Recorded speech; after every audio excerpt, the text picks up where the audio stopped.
Welcome to the Capital Gains Tax Solutions podcast, where we believe most high net worth individuals and those who help them, they struggle with clarifying their capital gains tax deferral options. Not having a clear plan is the enemy, and using a proven tax deferral strategy, such as the Deferred Sales Trust, is the best way for you to sell highly appreciated assets, cryptocurrency, save a failed 1031 exchange, all so you can create and preserve more wealth. I'm your host, Brett Swarts, and each episode I am joined by some of the best real estate, financial, wealth, business, and sometimes commercial real estate brokers in the world, where they share their ideas, deal stories, and inspiration. So together we can make complex tax deferral strategies simple and passive income plans achievable. We're also streaming on Expert CRE Secrets. We like to bring on great guests who can fit both shows. And so you can find more about that at expertcresecrets.com. Hey, our next guest is out of the great state of Texas, and he specializes in the acquisition and disposition of single-tenant and multi-tenant industrial assets in the Southwest market. His daily mission is to support clients by engineering innovative advisory solutions designed to bridge their objective of today with their goals of the future, whether it involves industrial acquisition or disposition, complex sale, leaseback, advisory services, or capital markets, debt structuring. This next guest finds great passion in puzzling complex obstacles into creative solutions. Please welcome to the show with me, Adam, and I'm gonna do my best here, Adam. Abushagur. There you go. Oh my God, I nailed it.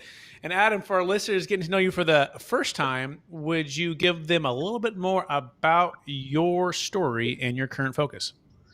Yep, absolutely. So, grew up, born and raised in West Texas. So I grew up in El Paso and graduated high school there, and then moved to New Mexico and went to school there. I was actually a civil engineering major for 3 years and decided to turn the lights off one day and turn back on and switch my major to business. So I hated sitting at a computer all day. Funny enough, that's pretty much what I do now. So just to get to interact a lot more with people, help people piece together solutions and whatnot. So it's definitely fulfilling my eyes. And then I moved to Dallas after I graduated, and since then, coming into Dallas, I just joined a sales company selling office supplies, business to business, and that was effectively like my learning curve. I learned how to interact with others, learned that at the end of the day, you're always selling yourself. And from there, a year and a half into that, I transitioned into commercial real estate. Started with Marcus Millichap. Since then, I've been here, and fast forward 5.5 years, we're here we are. I don't think I can hear you, Brett. Oh, I'm back. Sorry, I have myself on mute. That's amazing, Adam. And we'll dive into all of those things that have to do with commercial real estate brokerage here in a minute, and especially the industrial marketplace. But before we go there, I'm curious. I want to get to know you a little bit better. Maybe picture the high school or college days. And I believe we've all been given certain gifts, Adam. And these gifts have been given to us to be a blessing and a help to others. Some people call them superpowers. Some people call them strengths. I believe they're God-given gifts. But I'm curious, what are those strengths or gifts that you believe you were given, and how does it help how you help and bless people today? I would say what my biggest strength is piecing together challenges. So I use this example all the time. Like as a kid, I remember this vividly. I basically begged my dad to come home and buy me a set of Legos, and I take the Legos, dump the whole box, throw away the instructions, and then from there I just try to piece it all together. And I've always had a thrill for problem solving. So and what I found with real estate is the bigger the problem, the bigger the challenge, the bigger the reward, fulfillment for me. So I tend to be problem seeking. So yeah. I love that. That's a great answer. And piecing together challenges, solving problems, and helping people along the way, and looking for maybe the problems and then solving them. So is that a fair summary, Adam? Yep, nailed it. Awesome. So now let's dive into the number one, perhaps, problem facing commercial real estate brokers as it pertains to industrial property sales, or it can even be owners too, not necessarily just brokers, but maybe your clients. What's the biggest challenge facing a lot of industrial owners?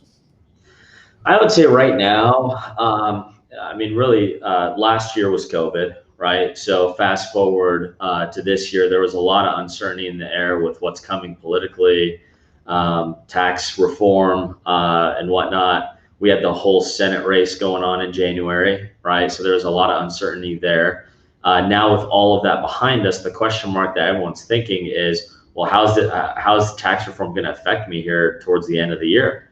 And I would say for owners, there's a couple big items out there that are coming. One is the new administration. So love Biden, hate Biden, love Trump, hate Trump. Politics aside, the reality is we're dealing with your tax reform, and what's coming is potentially hike in capital gains tax. And there's talks in the air about 1031 exchanges being limited to a capital gain of call it $500,000. So not that this is the first time the 1031 has been thrown out there and threatened, but that is part of what we're dealing with. There's a lot of uncertainty and fear. So we're helping owners decide, dissect, and really downsize their risk while making sure they're piecing together, call it, good decisions here come towards the end of the year. Yeah, very well said. We couldn't agree with you more here at Capital Gains Tax Solutions. We're on the front line. We're also in California, right? So we see Yep. a lot of pain when it comes to maybe some cap gains tax and Yep. other taxes, to say the least. So let's dive right into that. So how do you think, perhaps what Biden's proposing, by the way, is 20% federal to be doubled to just about 40, about 39.6% federal. And how do you think that might affect your sellers, Adam? And then on top of that, if he takes away the 1031 exchange? Well, what I always like to go back to is a couple different things. One is as far as real estate investing goes, always just be focused on the fundamentals. I think there's a lot up in the air that we can all argue about, fight backwards and forwards on what's potentially coming, but the reality is none of us really know. So I would say the two big ones coming are yes, capital gains tax. So right now what's being proposed is, as it stands right now, it's 20% plus, call it the 3.8% or 3% Obamacare. So it comes out to be 23.8%. And then what Biden is proposing is if the gain is over $1 million, it would then be considered ordinary income. And that would be 39.6% plus the same Obamacare. And plus state income tax. So in a lot of states, that's more than half of your gain, which would cause a lot of question marks around potentially selling. Now, as it relates to real estate specifically, there's some factors that drive transactions. One is like death, divorce, debt coming due, you name it. So there's a lot of factors out there that the reality is won't go away. So there will still be transactions taking place. Definitely less if that's the case, but I would say there's a lot of factors behind the scenes that are immune to tax reform. They're happening regardless. Yeah, very well said. I agree with you there. Focus on the fundamentals. I like that. Let's talk about the 1031 exchange, though, in general. What's been the biggest frustration you found for your clients as it pertains to the 1031 exchange, and how do you help people navigate through that? The biggest challenge is always the timing. So I would say the fear in going through an exchange is always, well, what's out there and what can I exchange into? Because the reality is timing is there's a lot of uncertainty there. That is, I would probably say, the number one reason why someone is stuck is the unknown. So what we found is helpful for clients is really outlining the time frames for them. So the reality is you have far more than just 45 days to find a property and exchange into it. We can extend that deadline, that time frame, sorry, not deadline, for a lot of our clients. So give you an example, we've got a client that we just sold a building for. We've been looking for a replacement property the minute we procured the initial LOI for them. So we procured the LOI on their existing building, took 2-3 weeks to negotiate a contract, plus another 60 days to close, right? We're already talking 75 days roughly, plus another 45 days. So at that point, you're looking at 120 days, 4 months. That's a lot more than just the 45 days. So that process can be very well controlled if you're partnered with the right people. Absolutely. Yeah. And I agree with you on the timing part of it. It's actually why we started our company, back before the crash of '08, we had a lot of people doing 1031 exchanges. Like you, I was at Marcus Millichap and multifamily here in Sacramento.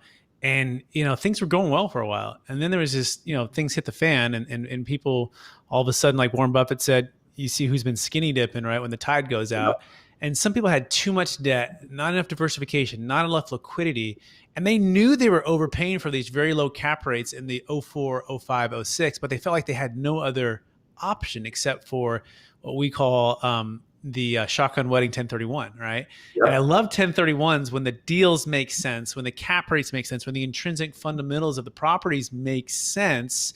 But at a certain point, when you have such low inventory and values being driven up, there's a time to sell and there's a time to buy. So Adam, I'm curious, do you think it's a seller's market, a buyer's market? What's your take on timing as far as buying something or selling something high and perhaps buying it, higher 180 days later? I'd say it's very product dependent. So I'll give you an example. Last year, if COVID did anything, it's amplified the need for industrial real estate. So I would say industrial just, at least in our world here in Texas, went untouched. If anything, it amplified the need for it. You look on the other hand on retail, hotels, other product types, office, highly affected. So there's a lot of variables driving when it's good to buy or sell, depending on the product type. Now, I'll speak industrial specifically.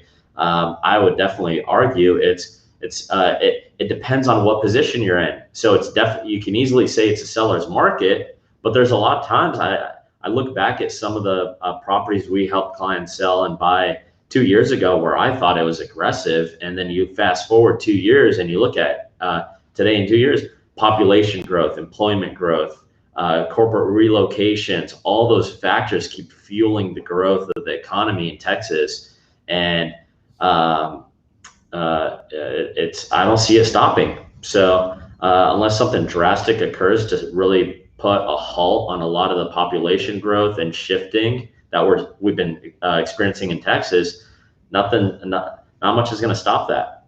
Yeah, absolutely. No, I think that's a great point. Yeah, it depends on the product you're in, and hotels and retail definitely got hit harder depending on where it was located, and things are getting a little bit better. Industrial has been one of the strongest, right? So is multifamily, mobile home parks. Yeah. Those are my favorite as well. I actually own some small portions of some industrial properties with a group actually out of Texas. So, and I also like to think about the location in which you're going into, right? Places like Austin or Dallas or places like, states like Florida or Georgia or Tennessee that are business friendly, right? That are pro growth. And a lot of businesses, like I think it was Oracle, Tesla, and HP all announced, and this is I think about maybe 180 days ago now, that they're all moving all of their headquarters to Austin, Texas, right? Yep. And you're just seeing just this flood of wealth and of business and of growth happening. So you've got to follow those trends. And that is why, personally, why if they take away the 1031 or limit it to, $500,000, it's more important than ever to have an alternative. So, by the way, you can learn about the Deferred Sales Trust. That's our alternative at capitalgainstaxsolutions.com. We actually just saved a failed 1031 exchange, Adam. We had a client who did the same thing you did. He's been in business for 30 years.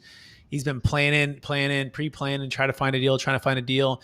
And he sold 128 units in Georgia. He sold it for $7.6 million, had about $4.5 million of debt. and he's looking at about placing about 3.1 and buying something equal greater value. But his challenge was A, he was running out of his 45 days. B, the values cap rates are like 4.5%, 5%. A lot of the juice has been squeezed out, right? A lot of the value add had been squeezed out, and he's going, I feel like I'm overpaying. And this is pre-COVID.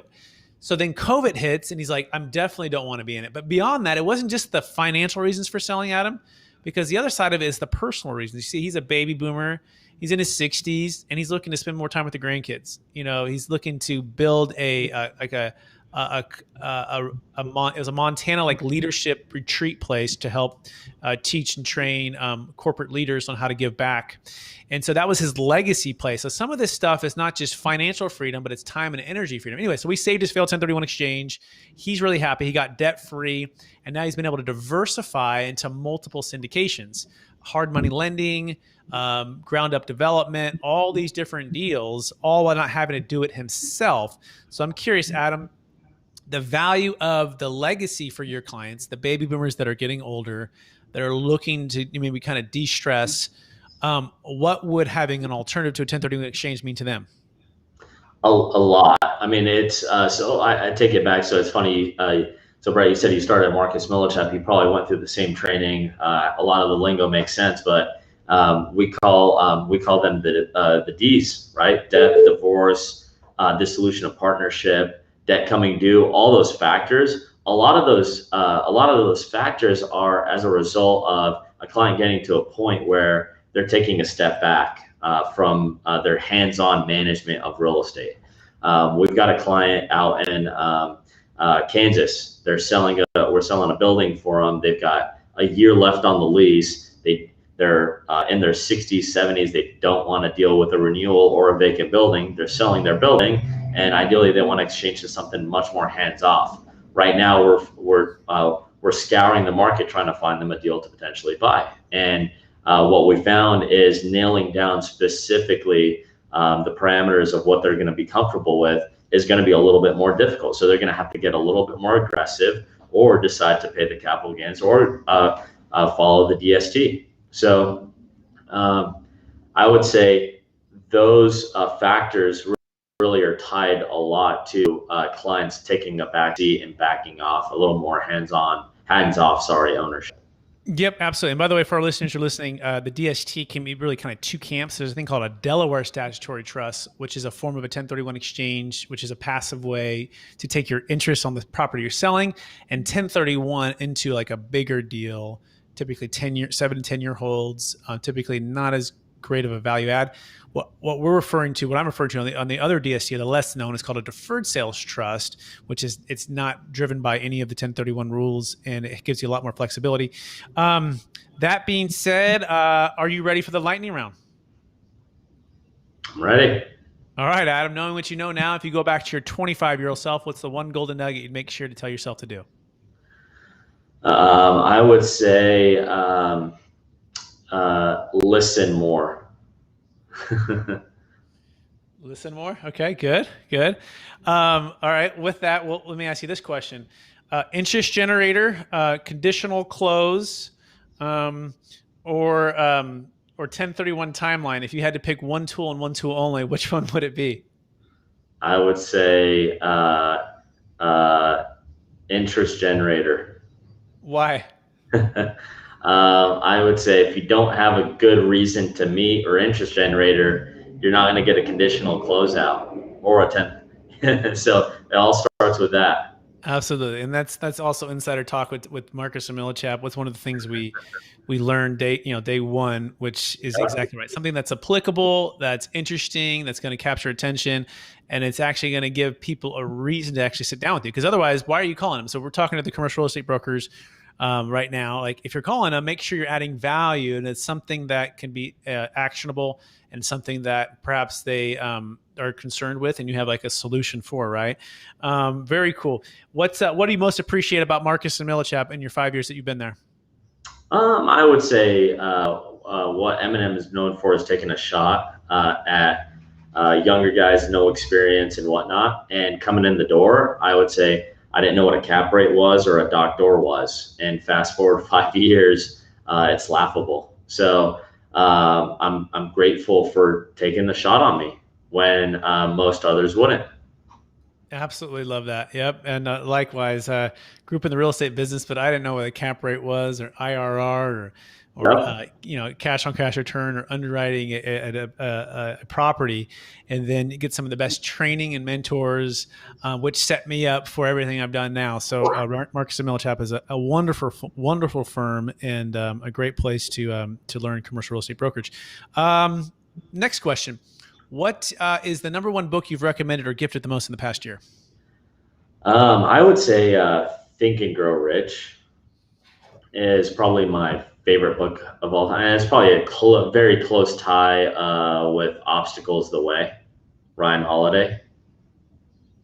Excellent. Excellent. Perfect. Next question. What's the one leadership quote or theme that you strive to live by? I would say don't preach to others what you're not willing to do yourself. Love it. Right. You can't push a rope, right? You got to get out in front and lead. Yep. Pull it. I love that. Next question. What are you most curious about right now? I would say curious, ideally, to see how tax reform shakes out. Yeah, me too. Right. Yeah, that's an easy one. Yep. Last question, then we'll let you go, Adam. After all your years of success, helping a lot of people buy and sell industrial properties, I think growing your team, I think you said over 15 total that you guys are stretching up across multiple states for industrial property. And you've won all these awards, by the way, at Marcus & Millichap as well. How do you stay centered in your values, and how do you stay encouraged to charge forward to reach for new heights?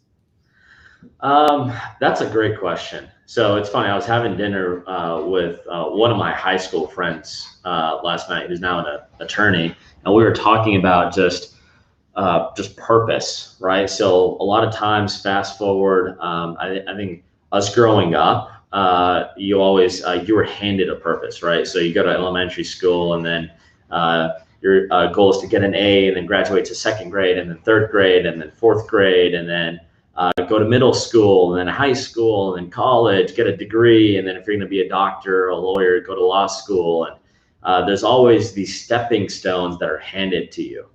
And fast forward, you get into a career. Once you get to a point, at the end of the day, there's only so much recognition, so many different steps you can take, and you're left with one thing, and it's your purpose. And most people don't have that.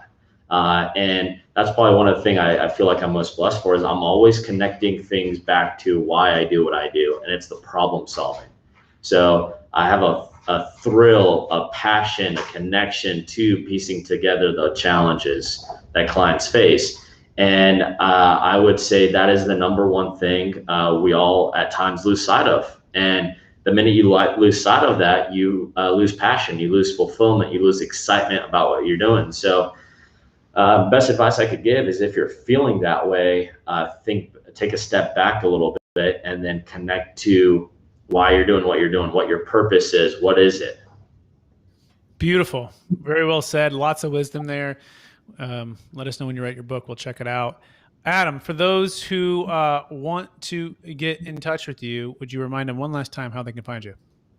So adam.abushagur at marcusmillichap.com. And by the way, if you're wondering how that's spelled, you should be, because that's a really hard one. ABUSHAGUR. It'll also be in the show notes, and that's Adam and then dot, the last name, at marcusmillichap.com. And you can also find Adam on LinkedIn. He's active there as well. Adam, hey, I want to thank you for being on the show, sharing a part of your story, giving us some wisdom here, giving us some things to think about. I want to encourage you to keep piecing together challenges, solving problems for others so they can create and preserve more wealth in real estate and in life, baby, right? We need help as well with making sure we're focused on our purpose, right? So thanks for being on the show. And also want to thank our listeners for listening to another episode of the Capital Gains Tax Solutions Podcast. As always, we believe most high net worth individuals and those who help them, they struggle with clarifying their capital gains tax deferral options. Not having a clear plan is the enemy, and using a proven tax deferral strategy, such as the Deferred Sales Trust, is the best way for you to create and preserve more wealth when you're selling highly appreciated cryptocurrency, businesses, commercial real estate, saving a failed 1031 exchange. You can go to capitalgainstaxsolutions.com to learn more about that. That's capitalgainstaxsolutions.com. Hey, we appreciate you listening to this episode. And please, also, by the way, if you're a business professional, you can go to experttaxsecrets.com.